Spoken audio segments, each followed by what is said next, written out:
Young and the restless, Sharon places blame for Mariah's actions. The coffee at Crimson Lights had gone cold. Sharon Newman stared down at the untouched mug in front of her, her reflection faintly visible in the dark surface. For once, the familiar comfort of her cafe, the place she had rebuilt with her own two hands after so much loss, offered her no peace.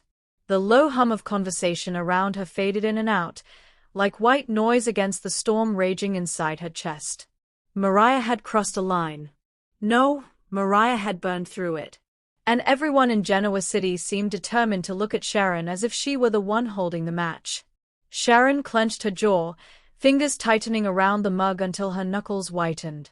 She had spent her entire life fighting labels: unstable, reckless, damaged.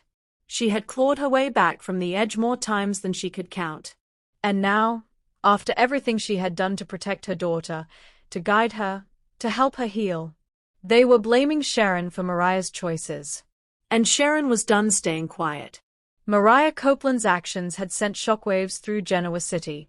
What started as a secret, one she insisted was justified, even noble, had exploded into a scandal that touched nearly everyone in their orbit. Relationships were fractured. Trust was obliterated. Careers hung by a thread. And at the center of it all was Mariah, stubborn, defensive, and absolutely convinced she had done the right thing. Sharon had tried to defend her at first. God knew she had. She'd stood in living rooms and hospital corridors, calmly explaining that Mariah had acted out of fear, out of love, out of desperation. She'd reminded anyone who would listen that Mariah's past had shaped her instincts, that survival had once meant secrecy and manipulation. But sympathy had worn thin. And soon, the whispers changed. This is what happens when Sharon Newman raises a child.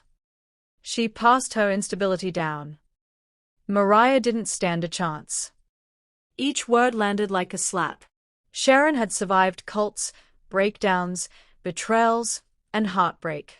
But this was a new kind of pain. Being told that her daughter's worst mistake was somehow proof of her failure as a mother. And what hurt most of all, Mariah wasn't denying it. The tension in Sharon's living room was thick enough to choke on.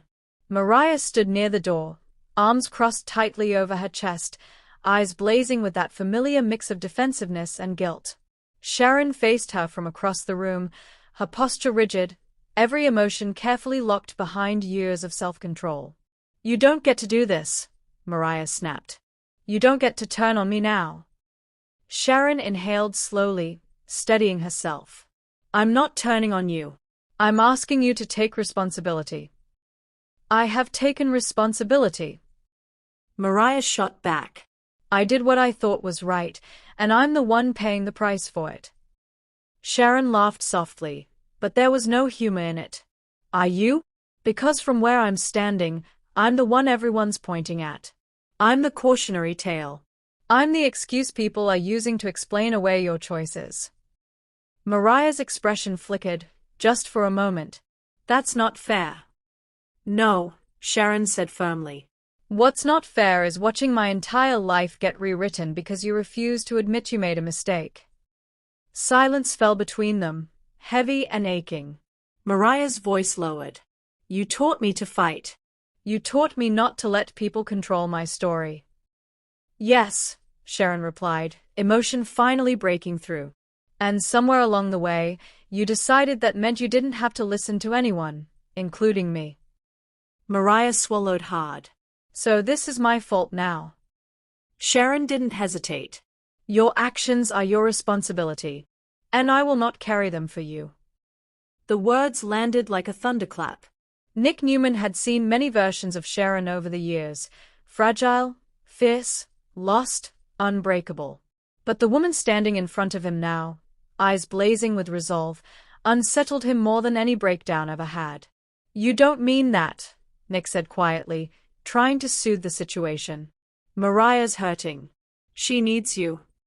"She has me," Sharon replied. "What she doesn't have anymore is my silence." Nick ran a hand through his hair, frustration evident. "You're acting like she's the villain here." "I'm acting like she's an adult," Sharon shot back. "Something no one else seems willing to do." Nick frowned. You're letting your pride get in the way. Sharon's laugh was bitter. No, Nick. I'm finally refusing to let shame run my life. That stopped him cold. She stepped closer, lowering her voice. 4 years, every mistake I made was treated like a diagnosis. Every bad decision was proof that I was broken. I will not let that happen to my daughter, but I also won't let her hide behind my past. Nick studied her face, realizing this wasn't anger. It was clarity. Word spread quickly. Some saw Sharon's stance as cold, even cruel. How could a mother not defend her child, no matter what? Others quietly admired her strength. Faith, watching the tension unfold, was torn apart by it. She loved her sister, but she saw the truth in her mother's words. Mariah had acted impulsively, and now she was furious that the consequences didn't disappear. Tessa tried to mediate, but even she struggled to reach Mariah through the wall of pride she'd built around herself. Meanwhile, Victor Newman, never one to miss an opportunity, offered his blunt assessment. Sharon's mistake, he told Nick coolly, was believing she could shield Mariah from reality forever. For once, Sharon didn't rise to Victor's bait. She was too busy fighting a harder battle, one that didn't involve revenge or power plays. She was fighting to redefine herself. The night Sharon finally broke down, she was alone. Crimson Lights was closed, the chairs stacked, the lights dimmed. She sat at a corner table, tears streaming silently down her face. I tried, she whispered into the empty room. God, I tried. She had loved Mariah fiercely, unconditionally, even when it hurt. Especially when it hurt. But love didn't mean erasing consequences. And for the first time in her life, Sharon realized something terrifying and liberating. She didn't have to sacrifice herself to prove she was a good mother. When she wiped her tears away and stood up, her posture was different. Stronger. It wasn't Sharon who finally cracked Mariah's armor. It was the silence. The absence of excuses. The refusal to clean up the mess. The way people now spoke to Mariah directly, no longer filtering their disappointment through Sharon. Late one night, Mariah stood outside her mother's door, her bravado gone. I was wrong, she admitted quietly when Sharon opened it. Sharon didn't smile. She didn't rush forward. But she stepped aside and let her in. That's all I ever needed you to say, Sharon replied. Forgiveness didn't come instantly. Trust wasn't magically restored. But something shifted. Sharon no longer carried the weight of blame that was never hers to bear. Mariah began the slow, painful work of owning her choices. And Genoa City, ever watchful, adjusted its narrative once again. Because in a town built on secrets and scandals, the most shocking twist of all wasn't betrayal. It was accountability. And Sharon Newman, at long last, stood free of the shadows everyone else tried to keep her in.